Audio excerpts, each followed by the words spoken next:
Assalamualaikum warahmatullahi wabarakatuh. Pada kesempatan kali ini kita akan belajar pada tema 6, panas dan perpindahannya, subtema 2, perpindahan kalor di sekitar kita, dan kita sampai pada pembelajaran pertama. Sebelum kita mulai pembelajaran kita, jangan lupa untuk berdoa terlebih dahulu.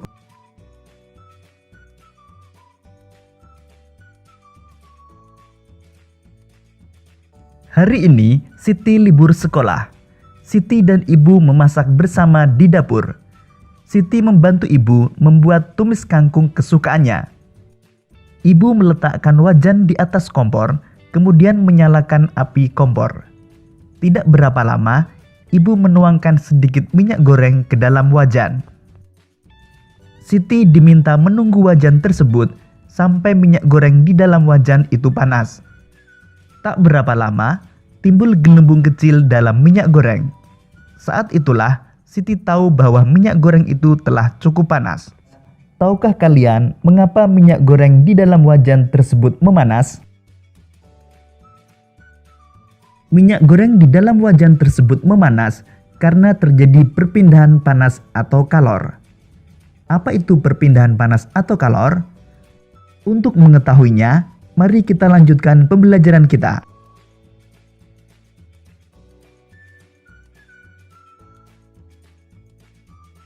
Tahukah kamu mengapa api kompor dapat memanaskan air dalam panci sehingga sayuran yang ada di dalamnya menjadi matang? Ketika kamu memasak sayuran, panas dari api kompor berpindah ke dalam panci. Kemudian panas tersebut berpindah ke dalam air sehingga air menjadi panas dan sayuran yang ada di dalamnya menjadi matang. Peristiwa tersebut membuktikan bahwa panas dapat berpindah.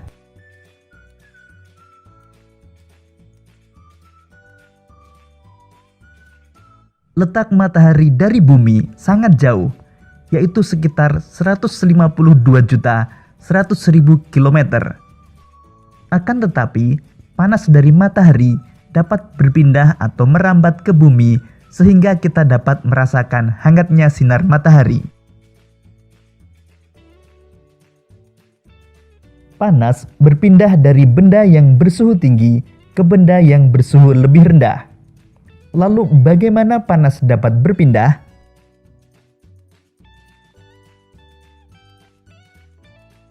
Panas dapat berpindah melalui 3 cara, yaitu konduksi, konveksi, dan radiasi.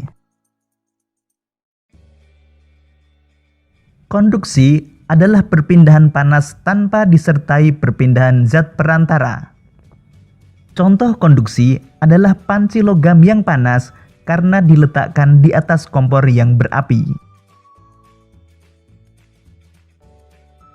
Konveksi adalah perpindahan panas yang disertai dengan perpindahan bagian zat perantaranya.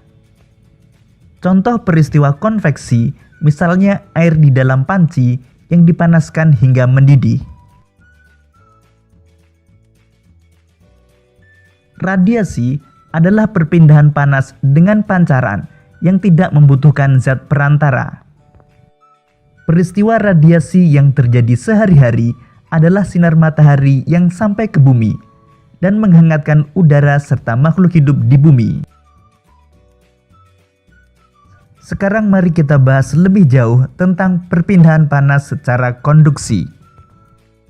Perpindahan panas secara konduksi disebut juga perpindahan panas secara hantaran. Konduksi adalah perpindahan panas tanpa disertai perpindahan zat perantara.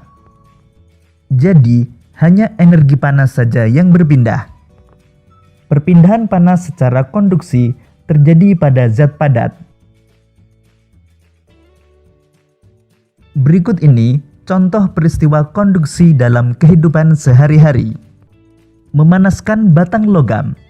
Meskipun hanya salah satu ujung besi yang dipanaskan, namun panasnya akan menyebar ke seluruh bagian besi, sampai ke ujung yang tidak dipanaskan. Hal tersebut membuktikan panas berpindah melalui perantara besi. Setrika listrik. Setrika listrik akan memindahkan panas dari sumber panas yang berasal dari energi listrik ke pakaian. Panas berpindah melalui bagian logam yang merupakan konduktor. Mengaduk kopi panas dengan sendok logam, maka panas akan berpindah dari air ke seluruh bagian sendok.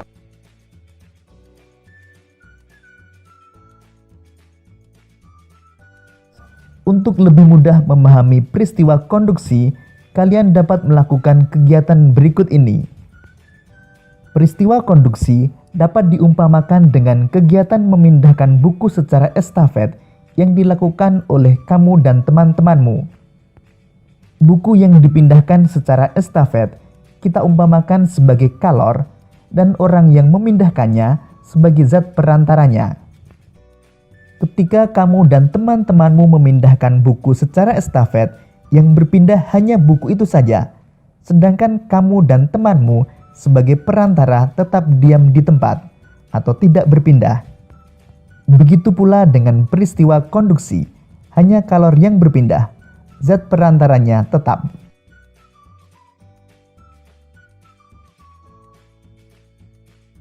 Demikian tadi pembelajaran kita pada tema 6, subtema 2 dan pembelajaran pertama.